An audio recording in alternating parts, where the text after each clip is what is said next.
Hello everyone, welcome back to some more thrift store finds for the midweek. Went out to the bargain bins and let's take a look at what I found today. A good variety of things. One VHS release, and there's been a lot of VHS recently, but not today, from the Disney Sing-Alongs selection, Friend Like Me, from Aladdin, a couple of little things in there. A nice little stack of bargain bin DVDs. We have from the Fox Film Noir collection, which is a really cool collection. I have a couple of those. We have The House on 92nd Street. That's a really good release line. Some random things for the store, Pokemon, and we have some My Little Pony, RoboCop, again, Drag Me to Hell, Unrated Director's Cut. Nothing too crazy, but ones that were at least worth grabbing for pennies. A widescreen collection. We have the collector's edition of The Italian Job, some Power Rangers Super Samurai, Sharon, Lois, and Bram. Actually, went and saw them live when I was a really little kid, like preschool. That was for the Elephant Show. Power Rangers Samurai, different release there. Anniversary collection of Breakfast at Tiffany's. Never Been Kissed with Drew Barrymore. And some Blue's Clues.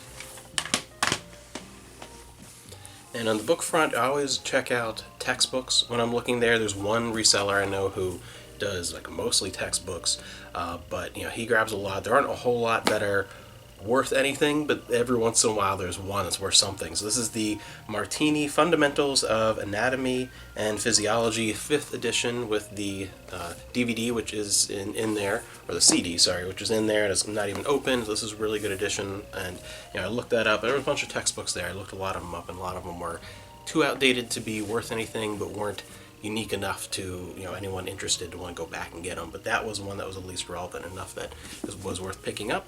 And we had a couple more books: The Volcano Lover, The Road to the Dark Tower, exploring the giant-ass Stephen King's series, Challengers. This is by the staff of the Washington Post, so all about Space Shuttle Challenger, and from the Foundation trilogy, Isaac Asimov. So some cool book finds there, some better ones, a couple for us, and then 2 strategy guides that'll be up on the store. We have a strategy guide to Morrowind, both the Xbox and PC version. This is still, to this day, my favorite Elder Scrolls game. I like Oblivion, and like Skyrim's okay, but I don't know. For me, they have not come close to Morrowind at all. I have that still on the Xbox. I have that to play, and the Banjo-Kazooie guide for N64. A few books for our collection, a series from Star Trek, the original series, that I've actually never seen before, and that's really cool. It's books 3 and 4, and it's all about stopping a Romulan civil war, it looks like, and sword, and it looks really cool. I'm interested to check out what that series is, because I've never heard of that one. This is one I've heard of before, but I've never checked out. We don't own any of these, but books 1, 2, and 3 of My Brother's Keeper. Some really good TOS books there. And this looks like a fun read because I am a huge fan of ABBA, and I've never read this before. Bright Lights, Dark Shadows, the real story of ABBA. Never seen this before, and definitely one that I'll be checking out soon because I'm a huge fan of ABBA, and it looks like that will be an interesting read. And a lot of weird odds and ends kind of stuff today. Some things from Lancaster County, sealed thing of some art reproductions, and some pick and peel like sticker sheets in good condition. And when you're paying for something like this by weight, it's not even, the scale didn't even register it really. It was like a penny maybe, so that was worth that. And this RCA, this stuck out to me as a fan of the CED format in particular. Just that's lots of other things as well, obviously from RCA, but that image, that looks a cool little mug. And this classic Barbie phone. Maybe I'll replace my cell phone. Some weird odds and ends stuff. And then these I picked up, and they're heavy, so I wasn't sure if I was going to get them to put up or not, because again, bargains usually by weight, but normally if it's something heavy you ask and they'll just give you a price, and they charge me $2 for a bunch of Sony U-matic tapes. And they were, if they were even more than like $5, I would have just put them back. But for $2, these are worth grabbing to sell on, because it is something that's not really used anymore. It was used mostly for broadcast. It could also be home video use as well as Sony U-matic tapes. I'm going to open one of these up, but in case you don't know what these are. But early tape format. mostly again used for things like broadcasting, but there was home use as well. It just wasn't, there weren't it was like blank tapes. Stuff wasn't really released. There weren't like movies put on here or anything in stores. It was more of just a home recording format and broadcasting. So these are all from the University of Pennsylvania, and just a nice little, cool little collection of some, looks like interesting footage.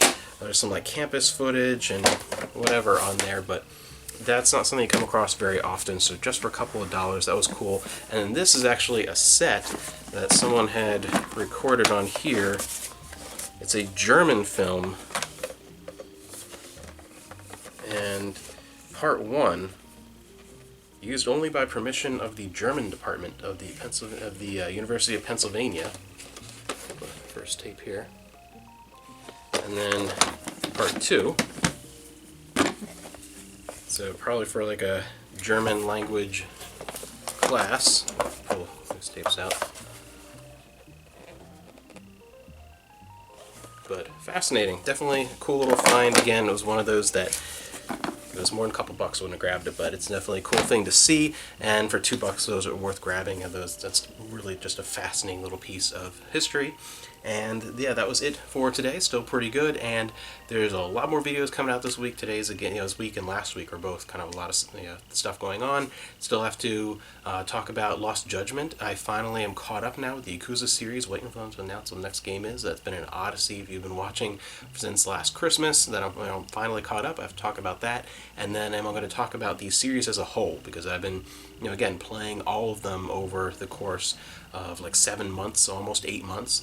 And starting with 0 and then going to remake of 1 and 2 and the whole way through, and it's going to be interesting. My opinion on some of them has kind of changed, playing more as I move along, and really talk about I'm going to rank them all out. What are my favorites, and then talk a little more specifically about my favorites in certain categories, like, because some of them the story carries it farther than some others, and other ones it's more gameplay things that are in it. So it's going to be a lot of fun.